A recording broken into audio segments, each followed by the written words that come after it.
አረመኔውና ጨካኙ ያፌት ኤፉዬን በጣም አነቃት። እንግዲህ ሞትና ህይወት ውስጥ ነው ያለችው። ሆስፒታል ገብታ እንግዲህ ስታያት በጣም ነው የተሰማት። አንቺን ከጎንሹኛ ለማዳኔ አንቺ ደግሞ ለወንድሜ ብለሽ መስዋዕት መክፈልሽ በጣም የሚገርም ፍቅር ነው። እንዳንቺ አይነት አፍቃሪ በየትም አይገኝ አለቻት። አሰላሙ አለይኩም ወራህመቱላሂ ወበረካቱ። ቻናሌ ቤተሰቦች እንዴት ናችሁ? ሰላማችሁ ብዝት ይበልልኝ። ላይክ ሰብስክራይብ ስለምታደርጉኝ እያመሰገንኩኝ እንግዲህ ያፌት ጉዳይ አልቅም። ያፌት እንግዲህ በመናደድ ምክንያት ኤፉዬን አነቃት ማለት ነው። ኤፉዬም በጣም ከባድ ችግር ተፈጠረ ማለት ነው። ሆስፒታል ሄዳ በጣም በመታነቋ ይሄ ጉረሯ እንደታፈነና እንግዲህ በፈጣሪ ፈቃድ ፈጣሪ የሚሆነው ነገር አይታወቅም እንደሚሻላት ተስፋ አደርጋለሁ ብሎ ዶክተሩ ነገራቸው ማለት ነው። ይሄንንም ደውላ እንድታያት የፈለገችው ፂን ነበረ። ኤፉ ሌላ ሰው የሚያውቅ ነገር የለም። ምንም ነገር እንዳመማትና ምንም እንደደረሰባት ምንም ነገር ለማንም አልተናገረችም። ነገር ግን ለዚህ ደውላ ሆስፒታል ስታያት ምንም ነገር አለማድረጓና ይሄ ሁላ እየደረሰባት እሷን አለማዳኗ በጣም ጸጽቷታል። እንግዲህ ቢኒ ከዚህ ፍቅረኛሞች እንደሆኑ ታውቃላችሁ። ነገር ግን አሁን ወደ ጤንነቷ ስትመለስ ቢኒ ፍቅረኛዋ እንደሆነ ምንም የምታውቀው ነገር የለም። ምንም የምታስታውሰው ወደኋላ የድሮውን ማንነቷን መልሳ ነው። እናም ቢኒ በጣም ለምንድን ነው ያልደወለችልኝ? እንዴት አትደውልልኝም? እንዴት ትረሳኛለች?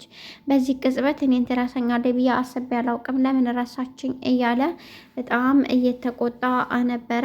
ወደ ቤት እየሮጠ ሄዶ ፂን እንድታስታውሰውና ነገሮችን ቢያደርግ ፂ ትቀበለው ይሆን የሚለው ነገር የሁላችንም በጣም ከባድ ሁኔታ ነው።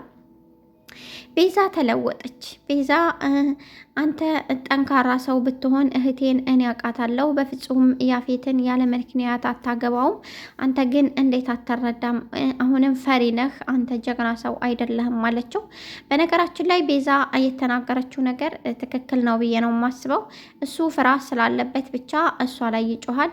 ነገር ግን በደንብ የሚያውቃት አልመሰለኝም ኤፉዬን። እንግዲህ ቤዛ ግን እኔ እህቴን በደንብ አውቃታለሁ፣ እሱ የሆነ ፊቷ ላይና አይኗ ላይ የተስፋ መቁረጥ ይታይበታል። ስለዚህ አንተ ጠንካራ ሆነህ እሷ ጋር ሆነህ መጋፈጥ ሲገባህ፣ አንተ ግን ሁልጊዜ ማናዘልና ማልቀስ ነው ስራህ ብላ ቤዛ ተናገረችው። ሁሉንም ነገር ነገረቻት። እንዳስታወሰችና ለሰራሁት ነገር በአንቺ ላይ ላደረኩብሽ ነገር በእያንዳንዱ ነገር በጣም ይቅር በይኝ። እኔ ምንም ነገር ላስታወስ አልቻልኩም ነበር። አሁን ግን ሁሉንም ነገር አስታውሻለሁ። እባክሽን ይቅርታ አድርጊልኝ። እኔ ይቅርታሽ ያስፈልገኛል አለቻት። በፍጹም እኔ አልተቀየምኩሽም፣ ስላስታወሽ ደስ ብሎኛል፣ በጣም ነው ደስ ያለኝ አለቻት። ኤፉ ማለት ነው። እንደገና ኤፉ ሁሉንም ነገር አስታውሻለሁ፣ ስለዚህ በምን አስፈራርቶች ነው እሱ ልታገቢ እየቻልሽው አለቻት። ኤፉዬም ሁሉንም ነገር ነገረቻት። በነገራችን ላይ ዝጋ ስትነግራት እነሱ ሲያለቅሱ እኔ ፊልም መሆኑን እረስቸው አብሬያቸው ሳለቅስ ነበር ማለት ነው። እሱ ሰው እንዲገል አድርጎት፣ ወንድምሽን ሰው እንዲገል አድርጎት በዛ አስፈራርቶ እስር ቤት የዘላለም እስር ቤት ሊያስገባው ስለሆነ እኔ ደግሞ እሱ እስር ቤት ከሚገባ ብዬ በእሱ ባለው ነገር ተስማምቼ ነው ስትላት አፏን አፈነ፣ ጮኸች። እንዳትጮህም ከለከለቻት ማለት ነው። እባክሽን ድምፅሽን ቀንሺ፣ አንድ ሰው ከሰማ በጣም ችግር ውስጥ እንገባለን አለቻት። ከዚህ በፊት ግን መናገር አልፈለገችም ነበር ኤፉ። ነገር ግን የገባነውን ቃል እረሳሽ እንዴ? እኔ ቤት ውስጥ የገባነውን ቃል እንዴት ትረሻለሽ? ሁሉንም ነገር አብረን ልንጋፈጥ፣ ትንሹንም ትልቁንም ወደኋላ ላንመለስና ልንጋፈጥ ቃል ተገባብተን እኮ ነበር ከወንድምሽ ከዳጊ ጋር አለች። ዳጊ ግን እንዴት ነው አለቻት። ዳጊ ደህና ነው፣ እናትና ልጅ መሆኑን ያወቀው ቅርብ ነው። እናም እናገራለሁ አንዳንቺ አይነት እናት አያስፈልጋትም ኤፉ ብሏትም ነበርና እናቱ ወንድሜ፣ ስለዚህ አሁን ነው ያወቀው አለቻት። ኤፉዬም ሁሉንም ነገር ከያፌት ጋር የተፈጠረውን ነገር ለፂ ነገረቻት። ፂ ይሄ ውሻ አንቺን በሆነ ነገር አስፈራርቶሽ እንደሆነ እንጂ እሱን እንደማታገቢ ወንድሜን ትቶ አሁን ነው የገባኝ፣ ባለማስታወሴ በጣም ይቅርታ አለች ማለት ነው። ነገር ግን አሁን ላይ ፂ ራሷን ደብቃ፣ ምክንያቱም ያፌት እህቱን በጣም ስለሚወድ በደካማ ጎኑ ገብቶ ኤፉዬን ማዳንና ቤተሰቡን መመለስ ይቻላል ነው ምለው ማለት ነው። ምክንያቱም ፂን በጣም ይወዳታል።